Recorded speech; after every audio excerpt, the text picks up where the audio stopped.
Hey Greg, Hey, Jessica. how you doing? I'm doing good. How are you?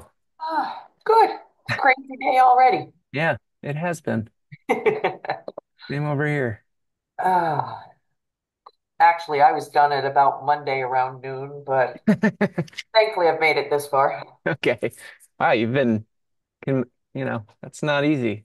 Ah, Full week of dragging yourself through it. Congratulations. You're almost done. yeah. Oh, tell me about. I can't wait for the weekend.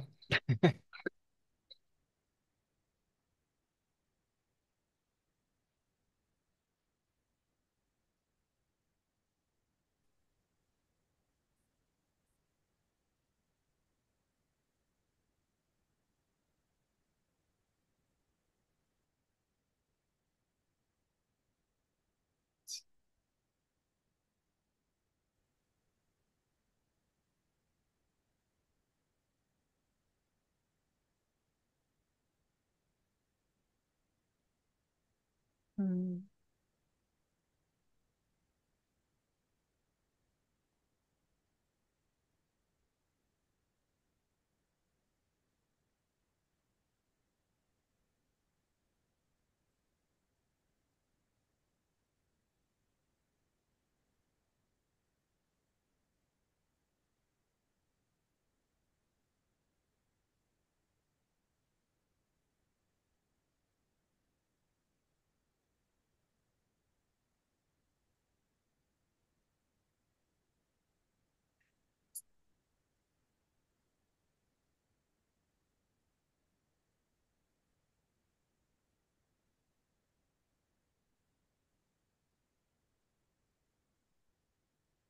Hey everyone, I see we're very West heavy with Dana here from Oregon City.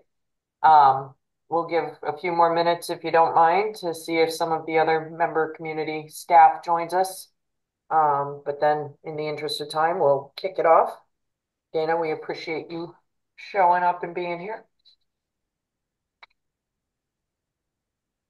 And it is just going to be me today. Kenny is out sick. No worries. How's it going? You're in your new position there.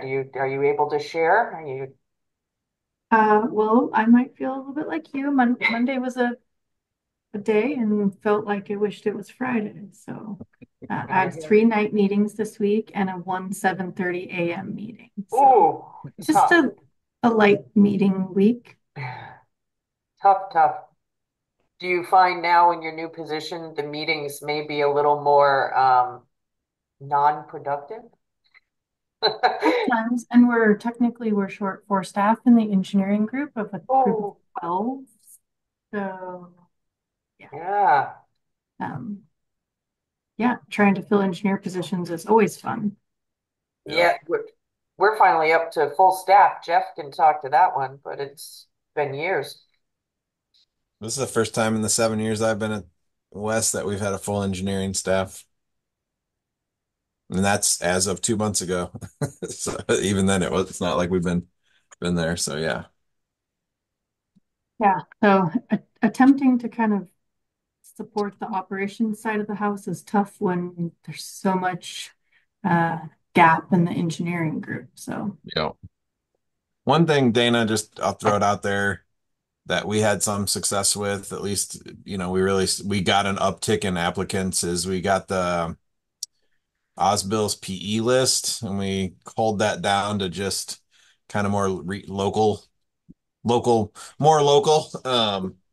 And sent out mailers. And we noticed about a week after those mailers were sent out, we had, 4 or 5 more applicants kick in right at the end. So anyway, just it was a time, energy, and effort that I felt was well worth it personally. okay, Our, yeah, thank you for that. yeah, our information's a year old or so, but are we able to share that spreadsheet? Because I actually kind of Sure. called through it and cleaned it up a bit. I mean, yeah, they could have gotten that information themselves, but it is a year old, but yeah, more Yeah. than that's I don't see that as being a problem anyway. It's public information. If it's helpful to you, Dana, I can email over the information that we downloaded. That So would be great. Thank you. I will write a note because we can't rely on my memory.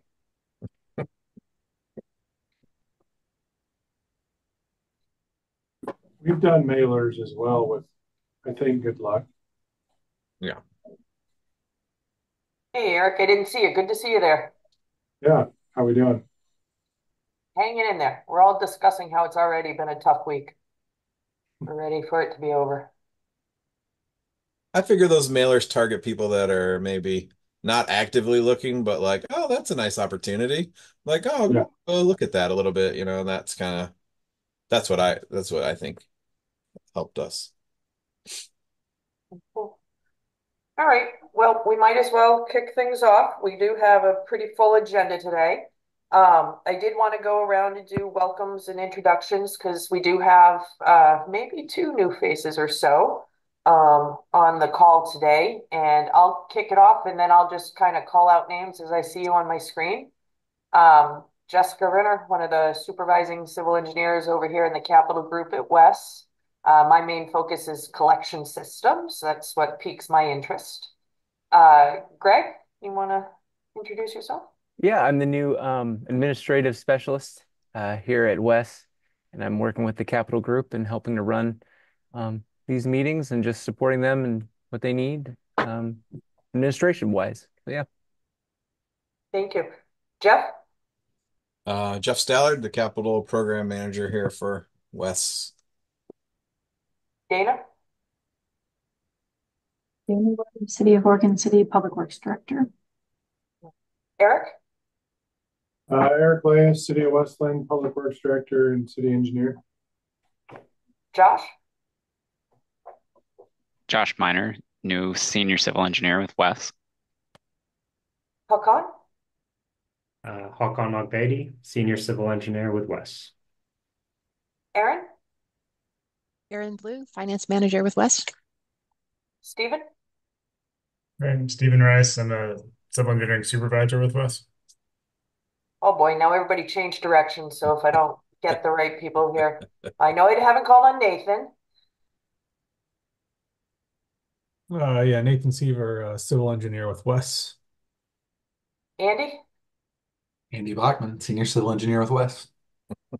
Mike, Mike, senior civil engineer with WES. Zach, if are you where you can unmute?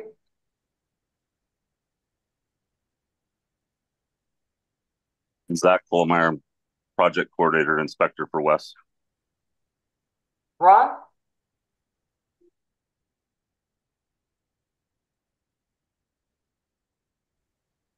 I got Ron. Ron Warenga, assistant director for WES. Did I miss anybody? I apologize if I did because you all skipped around on me. No? Oh, good. Okay. Thank you. So yeah, welcome. Thank you for joining us. Next on the agenda is to review and approve the minutes from our June meeting, which Greg has for us. Yes, we have these right here. Let's see, we have the attendance up above, and then let me know when you guys are ready to move to the second page. And I think, did everybody get, Greg is doing a great job of putting together kind of the packet of information, and hopefully that gets emailed to you or sent, or you're notified that it's posted about a week before the meeting. We're trying to get a little more organized and formatted a lot like our WES Advisory Committee.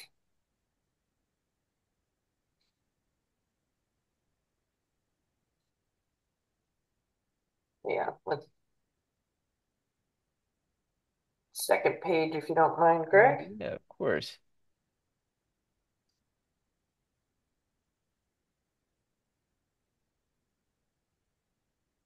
Full page on here.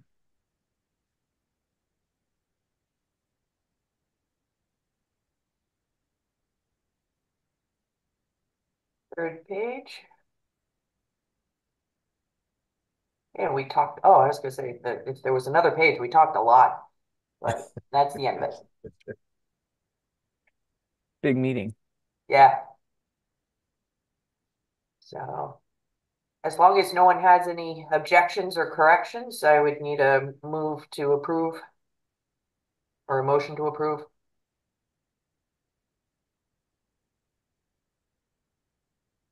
I'll make a motion to approve Dana with Oregon City. Thank you, Dana. And a second, anyone? I'll go ahead and second that. Thank you, Hakan. All right. Administrative stuff out of the way. Now we're on to the fun stuff. We're going to pass it over to Jeff Stollard and Aaron Blue, and they're going to present for our information the upcoming capital improvement plan. Share.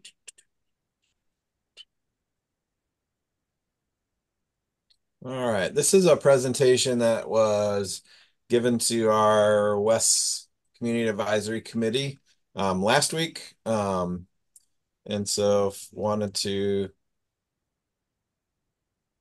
there we go. Can you guys see that? Yes. Wanted to go ahead and give it here. I had sent out our 5-year CIP, and so just big picture, we update our CIP annually. We account for inflation, but also any kind of project design that's occurred that we work through to update those costs and to make sure that we're tracking and trending and route that back through our financial model. And Aaron has some slides on the touch points of that later, but I'll give a lot of the capital project work, and then Aaron will talk about the finances. So a little outline, we're going to give a little background on kind of what goes into our CIP, how we're structured, some of the major work we have planned, and then Aaron will jump in and give the financial planning and impact on rates, and then the next steps.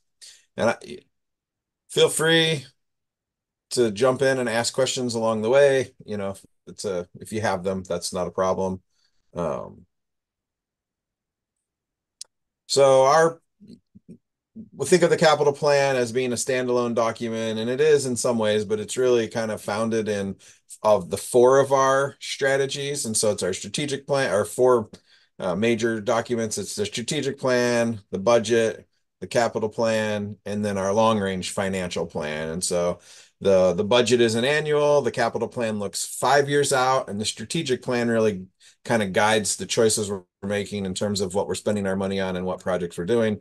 And then the long range financial plan is really how we make sure that we can fund these and keep the rates normalized and steadily increasing as opposed to having huge jumps. And so any one of these, you could read the document, but they work together cohesively to direct our organization's future.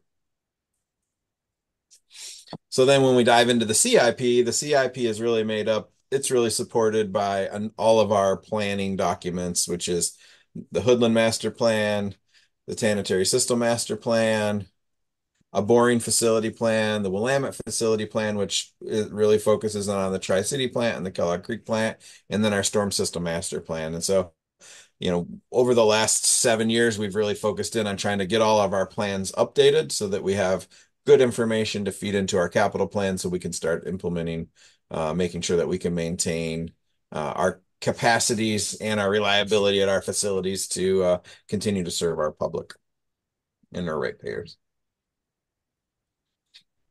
When we talk about CIP priorities, we really break them down into 2 buckets, essentially 3 really, but 2 major buckets that are more of the known and can be planned for. But it's really around capacity, so growth in our system. What do we need from a capacity standpoint to be able to serve our ratepayers? And then reliability. How do we make sure that we have reliable equipment and processes to provide the level of service we'd like to provide? And so it's both of those 2 play into the projects that you'll see here. And the way the projects fall out in terms of what we are doing just to basically increase our capacity to continue to allow growth versus reliability to make sure that our systems stay updated. It's about a 53-46 split with a little bit into the regulatory piece. And so, the hard part about projecting regulatory is the unknowns. If a new requirement comes down around nutrient limits in the Willamette, that would obviously have a major impact on what we would need to do. And so we've tried to forecast what might be coming in the facility plan. But things can change, and over time things do change. So right now we're not seeing a heavy regulatory driver to much of our capital planning. It's more about the capacity and the reliability pieces. So just want to be clear, the assumptions on what are in our capital plan, which is built into our facility plan, which is built into our sanitary sewer master plan, those all assume that we, as member communities in a regional sense, address these 19 basins that are worst in I&I. The analysis that was done was really the driver for the cost share that we were willing to do with our member communities to fund these projects. Because in the end, if we made these investments, it kept up.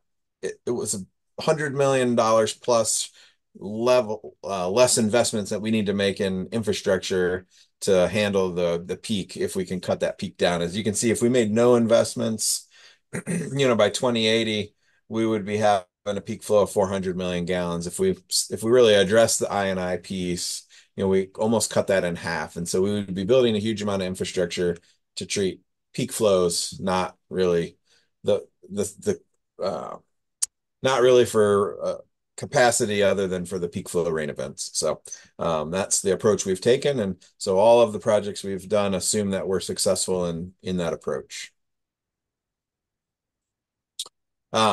I shared the plan last year. It was adopted. And so this year, just kind of a summary and the major updates. So we went through and updated all of our project cost estimates using the ENR Construction Cost Index. That's the Engineering News Record I'm sure you guys are aware, but it's a publication that tracks and trends costs over different regions in the country. And we use the 20 city index, is how we've based ours on. We did make some adjustments to the timing of the upper and lower Clackamas Interceptor projects.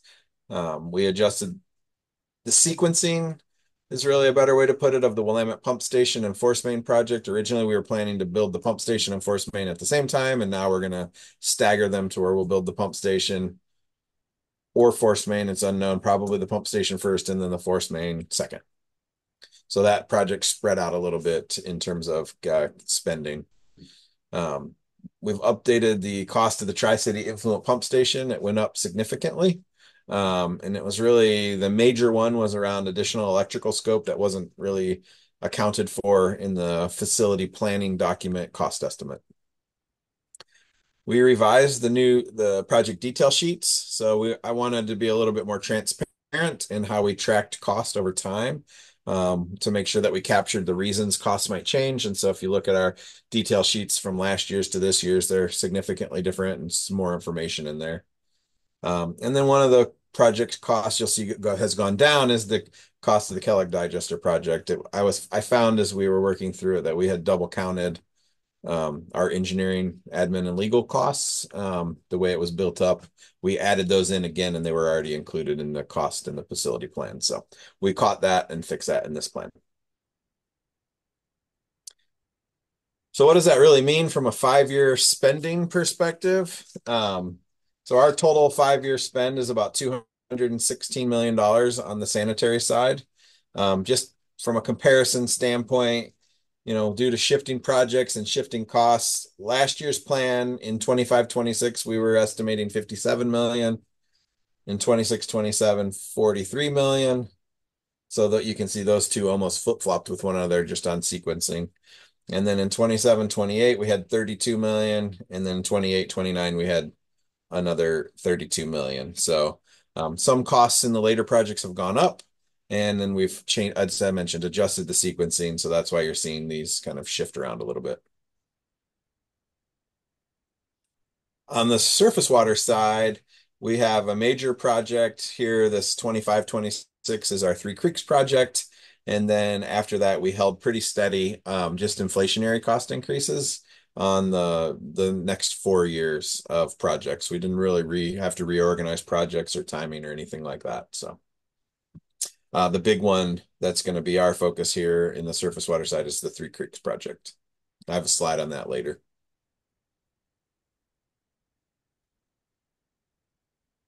And so talk about I&I. This is kind of important to this group, but right now in our capital plan, we have $13.7 million allocated to I&I. That's some of our own projects, but a lot of that is our member city projects and things that they've indicated that you all have indicated that we have coming our way.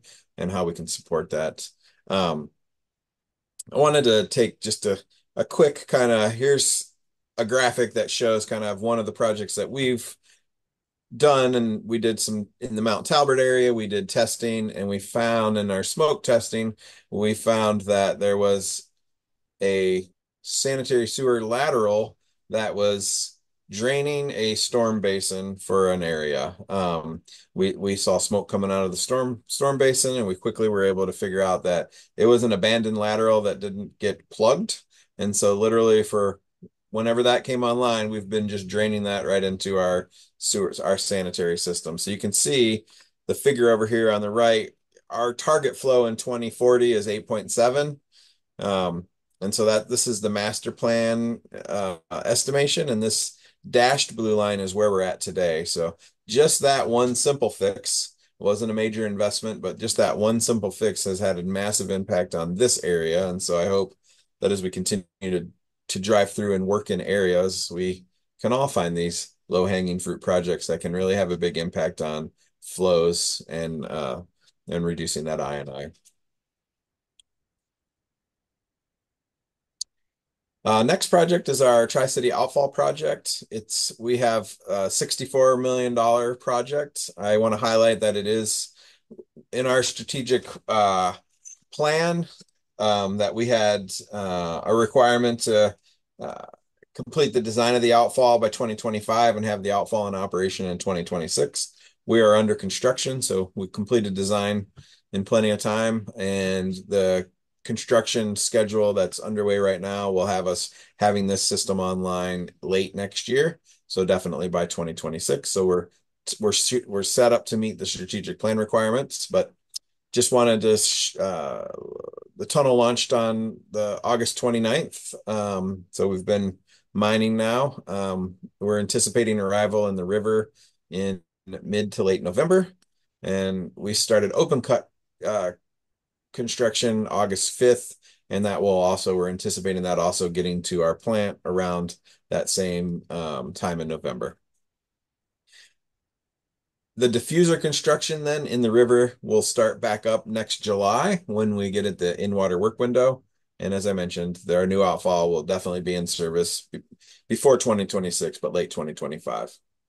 I think some folks were able to come out, but we had a big kickoff event for the tunnel and had folks out, and it was a nice way to get up close. And I'll share when we're done with the presentation, before I turn it over, I'll share our webpage and kind of some information if you're curious. There's some really nice videos on there on how tunneling works and kind of where we're at on our progress. But right now we're about 25% complete with the tunnel piece. Second project is the Tri-City Wet Weather expansion. I tried to highlight some of the higher dollar projects in this presentation. Just they really drive a lot of our CIP spending. This was identified in the Willamette facility plan. It was really to increase our peak capacity from 70 million gallons a day to 105 million gallons a day at the treatment facility, and that will meet the 2040 projected flow to the facility. We're currently working with the EQ to gain final approval of our Willamette facility plan, or at least approval on our recommended alternatives so we can work through design. We're anticipating starting design in 2026, so not that far away, and the system would be available to come online in 2031. This is an active flow system is what was the recommendation. So it's what's called a chemically enhanced primary treatment. And so we'll provide primary treatment, enhanced primary treatment, and disinfection, and then discharge.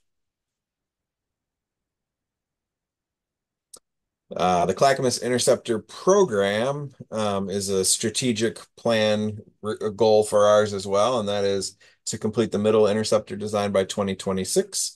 And we're currently tracking to be able to deliver that. There's really 3 interceptor projects here. We're designing them. It's a gravity system. We're designing them all at once, and then we'll have 3 separate bid packages to go out to build the different segments. As I mentioned, we're getting close to 60% design here by the end of the year-ish time period, if I remember the timing, and then we'll shift into final design on the middle interceptor project. So we're tracking on that project as well. And that one is really what will allow this Rock Creek interceptor, which is not part of the Clackamas interceptor, but a project that we're doing that extends our service area up in Happy Valley. And the middle interceptor needs to be done before Rock Creek can expand because we're at capacity now. So that's why that's a strategic project for us. The Intertie 2 pump station enforcement project. And so in 2012, we brought online our intertie pump station, and this really allows us to shift flows that would normally flow by gravity to Kellogg Creek. We're able to pump them to our Tri-City facility. Kellogg Creek, as you may or may not know, but it is at capacity now. We can't expand the capacity of that plant. There's no space on that facility to grow. And so all of the growth for our service area will have to be pumped to Tri-City. So with that in mind, this is an expansion of a pump station. It's the second of 2 expansions for this pump station, but this will bring the capacity from 10 million gallons it is now to 30 million gallons when this project's over. So the first part of the project, which we already have out for bid and are just getting ready to issue notice to proceed for construction, is the force main. When they built the original pump station and force main, they did do installation of a number of areas along the alignment. I would say they're the hard to construct areas, the areas adjacent to 205 here, anywhere, this segment D and E along case. It's really just a challenging corridor to build in adjacent. But they did, sorry about that. They did leave some gaps. And so our project's going to go back through and fill in the 30-inch gaps that were left by the previous project. And then this fall, we'll be bidding out a pump station project, which would swap out and fill in the last pump and give us our capacity using those force mains to 30 million gallons. Then the Willamette Interceptor project. This is in West Linn. It's our ability to pump the side of West Linn over and get it into our interceptor across the river. This is really, again, I'll call it three bid packages. The first was the 205 crossing, or the Willamette crossing. We worked with ODOT, and ODOT is building that crossing for us as part of the I-205 bridge project. Then we will have a force main project to replace the existing force main. And then we're going to be fully replacing our existing Willamette pump station itself. As I mentioned, we're working through the sequence of this, but my guess is we'll end up doing the pump station first and the force main second, but we'll work through that as we work through final design on that project. And then the Bolton force main, and Eric, you just got an email on this one this morning. But so we did. This is a project we have money in there. This is a force main where we've had 3 locations where we've had failures. We've gone and fixed those, obviously. But this summer we embarked on trying a smart pig, and so this is a device where you can see this pig here with all these sensors and wiring coming out of it. It's a device that you send through your force main, and it collects data on the interior surface conditions. And so it's really looking for, do you have holes? Are there holes in locations where you need to have holes, such as an air vacuum vault or something like that? And it also will tell you how much surface loss you've had from the inside. And so we successfully launched our pig in late June, early July. We launched from our Bolton pump station all the way down across the river and collected that at Clackamas at a manhole essentially next to Clackamas Park. We just got the final report from that, and there's definitely some anomalies they found that we're going to go out and start opening up and digging and seeing what we find. If there's sometimes you can find things that you don't have record drawings on that, you got another air vault or another connection that you weren't aware of. Other times you find that your pipe might have an issue. And so the thing that this really allows us to do is to go out and target areas where we want to investigate and look. It's a pretty handy tool. And so we'll be working with Westland to get out and do some investigative work now, some more in-depth investigative work or invasive investigative work so we can uncover the pipes and see what we got. And if there's places we need to repair, make those repairs before we have a failure again.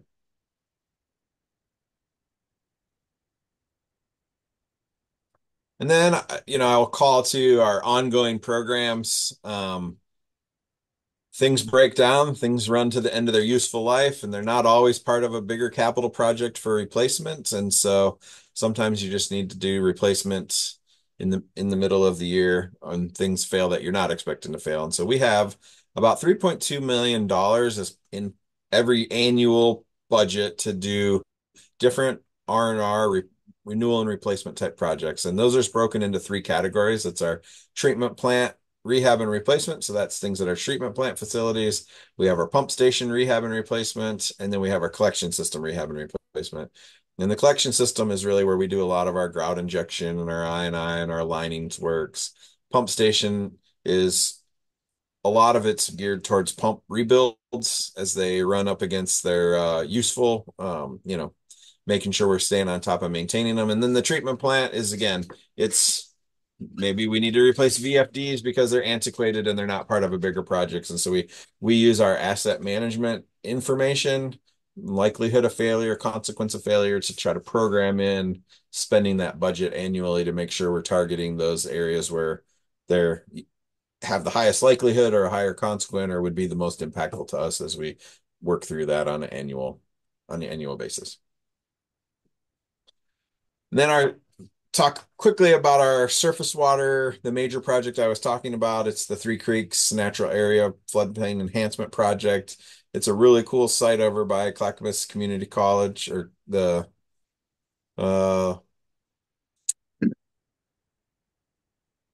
it's Clackamas College over Clackamas The Community Harmony College and campus. the Harmony Aquatic Center. Yeah, that's what I was trying to. It's the Harmony location. Sorry about that.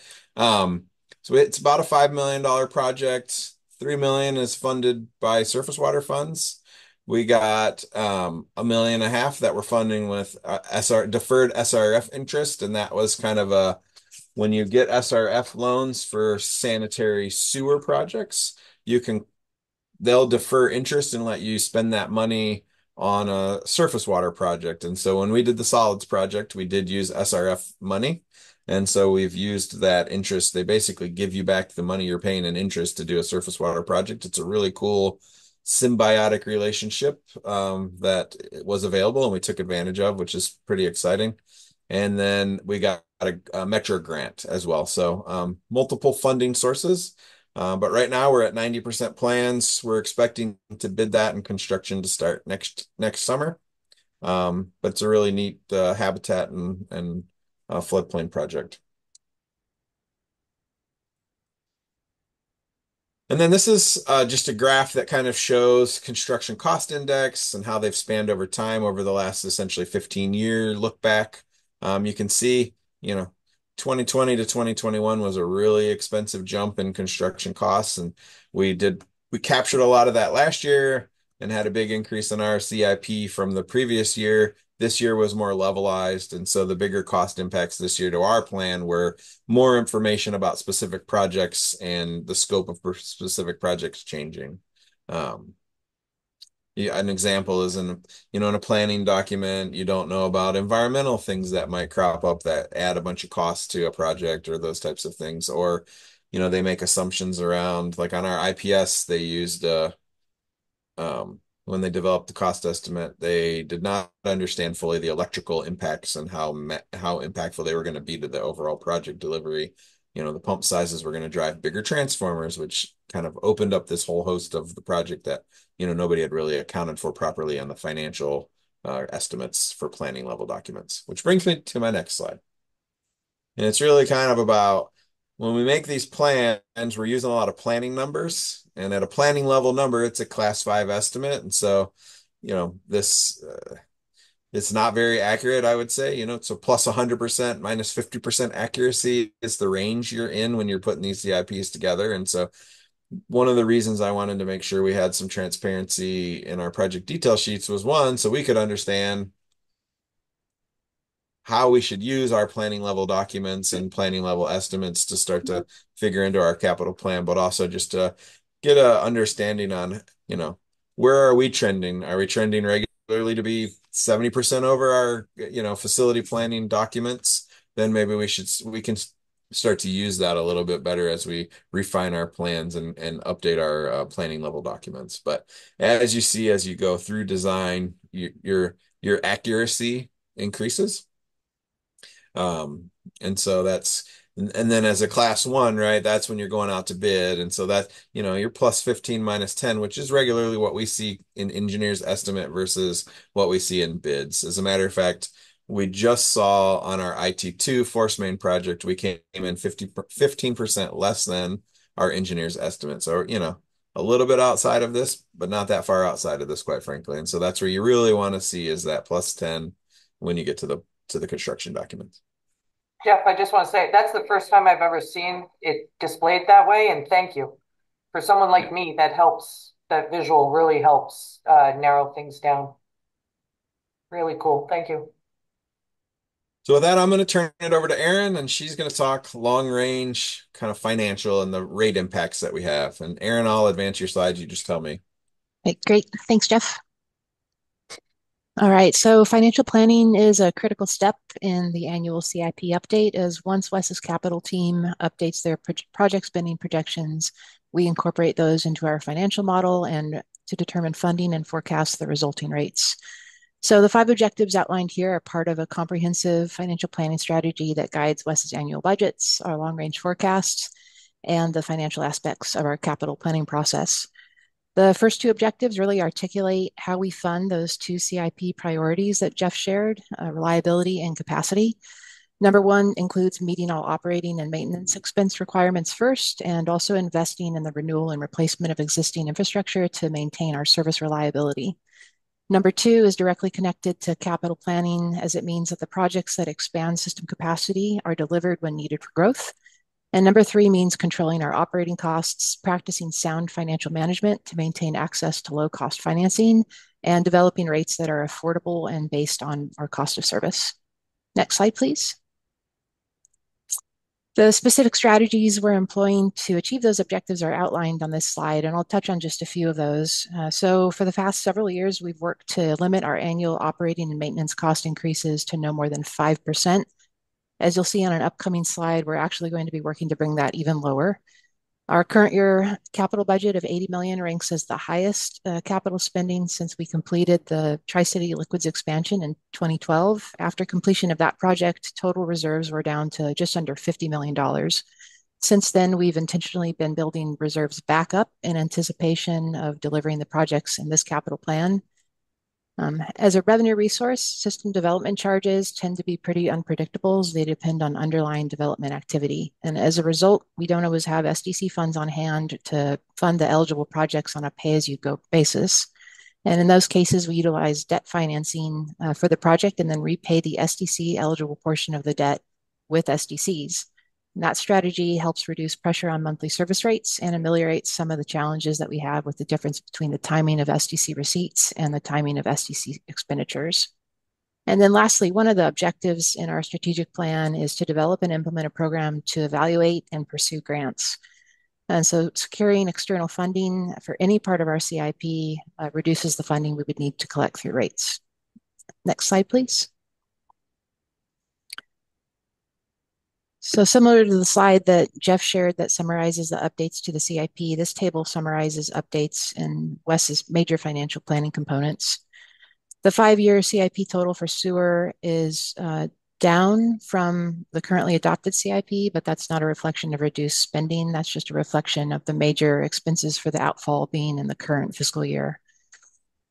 We regularly review the economic assumptions that we use in our financial model, and the most significant change we made with this iteration of the CIP was to adjust the construction index to 3%, up from the Federal Reserve target of 2% that we had been using. And that reflects the rolling 10-year average construction index history. Looking back at actual year-over-year operating cost increases, as well as ahead at PERS projections, and assuming that the CPI will continue to be in the 2 to 3% range where it is now, Starting with 27-28, we're looking to reduce our assumption for annual operating cost increases down to about 4.3% from the 5% it is currently. So those changes in economic assumptions result in a net revenue requirement increase of $7 million over our 10-year financial planning horizon. But even with those changes, we're able to fully fund the proposed CIP with 5% projected rate increases for both sewer and surface water, which is in alignment with recommendations from our advisory committee and the same projections that we had developed during our annual budget process. Next slide, please. So the 5-year CIP totals on this slide are indexed at 3%. That's why those differ from the numbers that you just saw. As shown here, funding for the proposed CIP primarily will come from WES's user fees, including existing construction fund reserves. The bottom row of this slide shows the eligible SDC costs in the 5-year CIP, and as you can see, those are greater than our available SDC resources. So in those cases, we'll be funding the SDC eligible projects with debt proceeds, and then we'll be repaying that debt, as mentioned earlier, with SDCs as those come in. Next slide, please. These forecast rates are unchanged from the projections that were developed during this year's budget process. And as mentioned, we can fully finance the proposed CIP with 5% annual rate increases for both sewer and surface water, and are also on track to phase out the legacy debt component of WES's wastewater fee to reach wastewater rate parity by 2031. Next slide, please.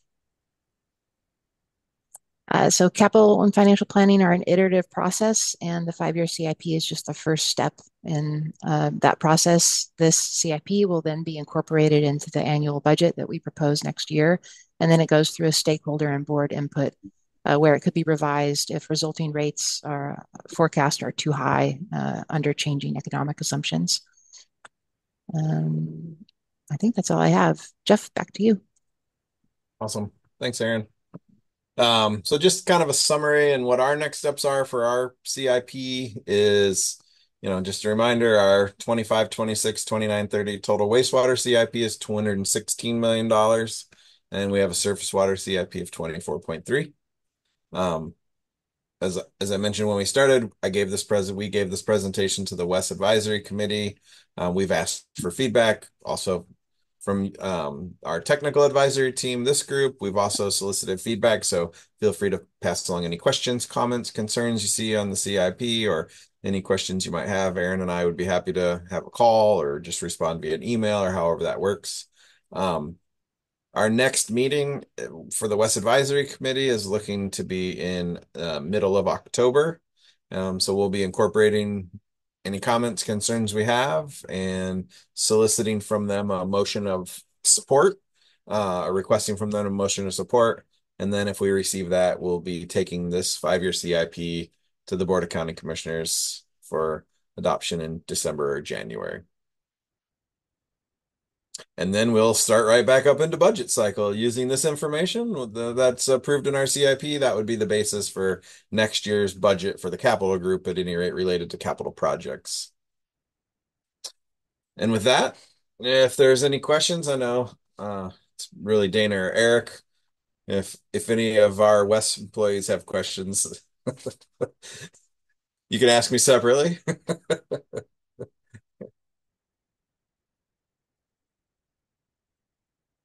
All right. Well, Eric, oh, go ahead. Oh, I was just going to say I don't have any questions. Okay, perfect. Yeah, I'm good. Awesome. Well, if you guys come up with any in the meantime, not a problem. Feel free to reach out. Like I said, we'd be happy to have that conversation.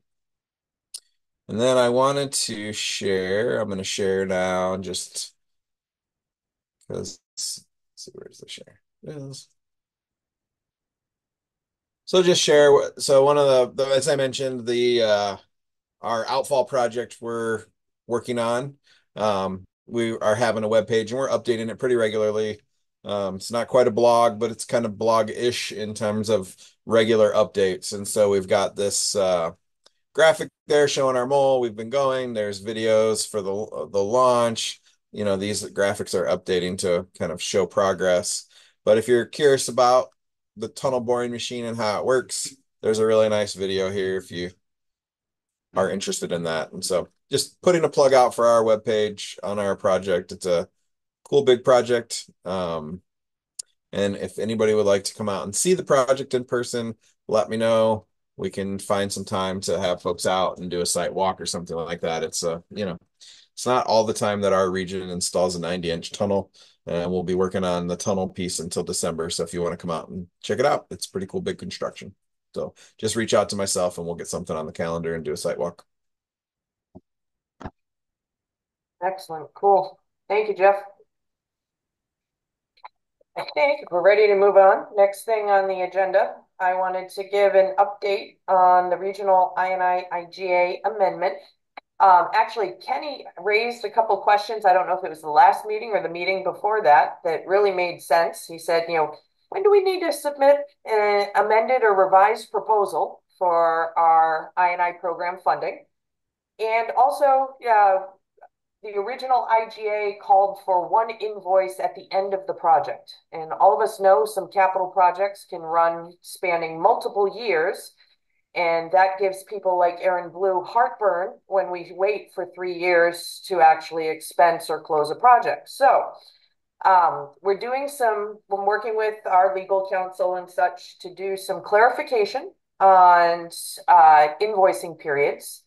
And most people have been helping support us with twice a year, the first 6 months of the fiscal year, second 6 months of the fiscal year, so everybody can close their books.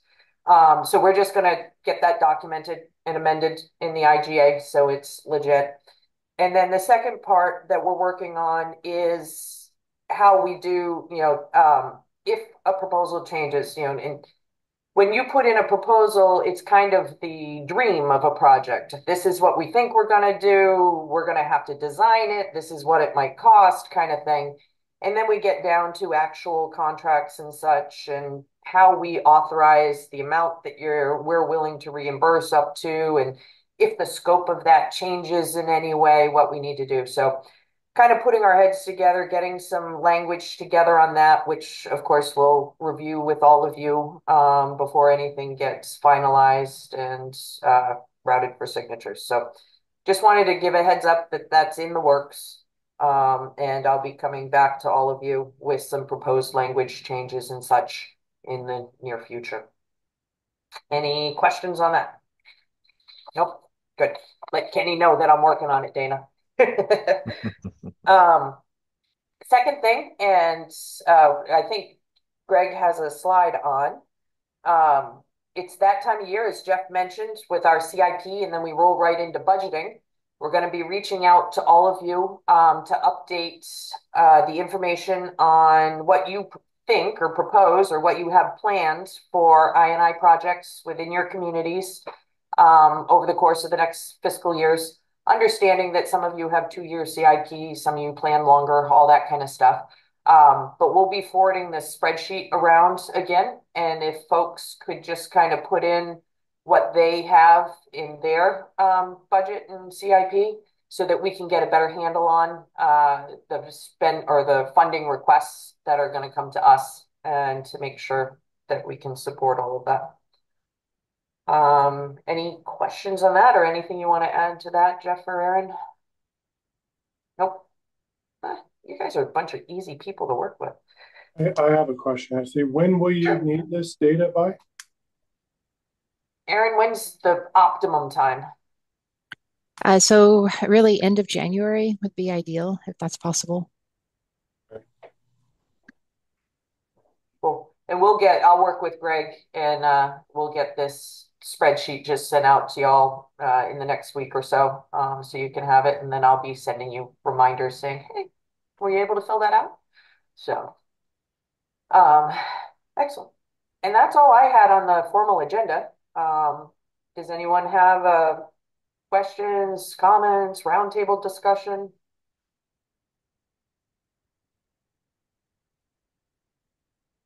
If not, I can give you 45 minutes of your day back. So, cool. Well, excellent. Good to see you all. As always, reach out, email, whatever. If you have questions or things come up, give us ideas of topics you'd like us to discuss at these meetings. We want them to be productive and informative. So please share feedback. All right. If not, enjoy the cooler, wetter weather, and we'll see you in 3 months. Thanks, everyone. Thanks, Jessica. Have a good one.